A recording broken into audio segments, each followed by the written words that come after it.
Hi guys, good morning. Ay, nandito na pala, dumating na yung yung binigay ni Padre Pio na in-order sa shipping. Ito na dumating. Tingnan natin kung totoo. Ayan. Ayan o, totoo nga. Nandito, nakaano pa o. Naka-sell. Ayan, libre lang to. Pina-shipping lang sa akin ni Totoo pala, dumating. Shipping fee lang yung bayaran mo. Ayan na. Buksan natin. Bukas ito. Ayan. Ayan, dumating na siya. Hindi pa mabuksan.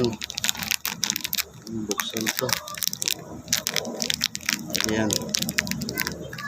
Ayan. Ayan. Ayan na, dumating na. Ito na yata. Ito, necklace pala. Ayan. Ayan, dumating na. Ito, oh. Ayan. Totoo pala yung pina-shipping fee. Walang... So, shipping fee lang yung binayaran. Ayan, oh.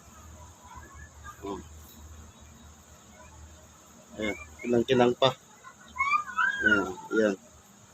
Ayan, binigay sa akin. Pina-shipping fee. Ayan, dumating na. Ayan. Ayan, dumating na siya, oh. Ayan.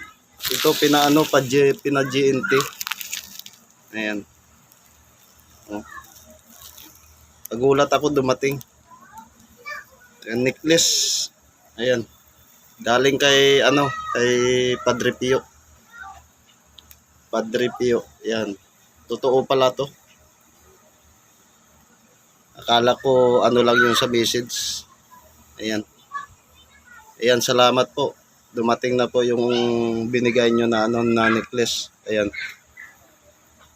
Salamat po, Padre Pio. Bye-bye.